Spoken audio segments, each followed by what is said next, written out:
सुची जी, तो आप मुझे बताइए कि कांग्रेस पार्टी वैसे तो एक्टिवली इस चुनाव में पार्टिसिपेट नहीं कर रही है, लेकिन सीसामऊ में मुझे आपकी पार्टी की कुछ गतिविधि दिखी, उसके बाद से आपकी पूरी पार्टी मुझे बाई इलेक्शन में नदारद दिख रही है। कारण क्या है इसके पीछे? जी, आपने सोशल फैब्रिक के अंदर कास्ट के इक्वेशन और उसकी वोटिंग के पैटर्न को लेके इतना अच्छा डिस्क्रिप्शन दिया कि मेरे कहने के लिए बहुत ज्यादा शेष नहीं है। दूसरा, आईपी सिंह जी से बधाई दिया कि योगी आदित्यनाथ की सरकार कितने कितने विभागों में ऑलरेडी टॉपर है, और कांग्रेस का जो नजरिया है जातीय जनगणना को लेकर वो कितना आवश्यक है ये आप लोगों के डिस्कशन से प्रमाणित हुआ।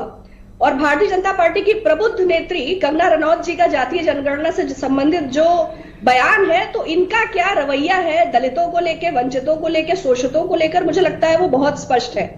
और रही बात 9 सीटों के चुनाव को लेकर या उत्तर प्रदेश के जो हालात हैं, तो मुझे लगता है कि हम लोग एनकाउंटर में टॉप पर, मुठभेड़ में टॉप पर, भू माफिया अपनी जगह सक्रिय है। अभी आपने खाद का जिक्र किया, तो बांदा में नकली खाद का माफिया भी मिला है ना। एजुकेशन माफिया ऑलरेडी सक्रिय है।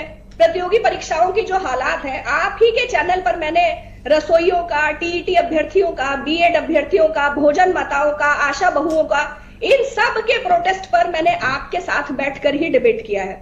और मुझे और आपको भली भांति संज्ञान में है कि उत्तर प्रदेश के क्या हालात है।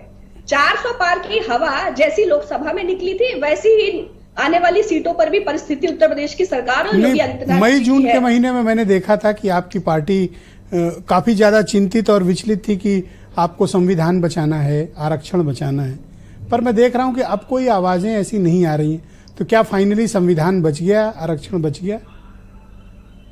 नहीं, जो माधुरी बुच का केस तो अभी उतना हाईलाइटेड ही नहीं है।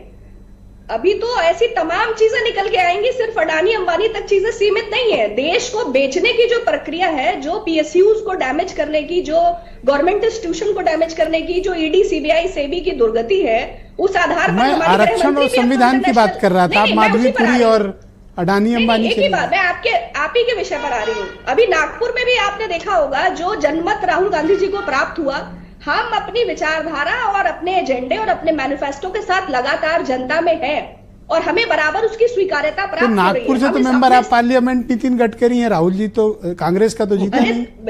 कौन से जन समर्थन की बात कर रहे हैं? भारतवर्ष किसी का ठेका है? किसी सेट पर किसी का लिखा हुआ है? किसी ने पट्टा कराया है? नितिन गडकरी ने स्टैंप ड्यूटी जमा की है? देश तो सबका है, संविधान तो सबका है, उसको संवारने का दायित्व श्रीमान राहुल गांधी ने लिया है, तो वो आपको सार्वभौमिक सर्वस्व दिखाई देंगे उनके प्रतिनिधि के तौर पर। बहुत शुक्रिया। चैनल पे और संविधान बचाने की प्रक्रिया में वो स्वयं। आज आपसे सवाल कुछ कर रहे हैं, जवाब आप कुछ और दे रही हैं। आज कुछ बात है, आप लग रहा है जवाब तय करके आई कि सवाल कुछ भी पूछो, जवाब तो हम अपना देंगे। शुक्रिया मैडम, हमारे साथ जुड़े रहिएगा जी। मैं रोहित अग्रवाल को इन्वाइट करता हूँ।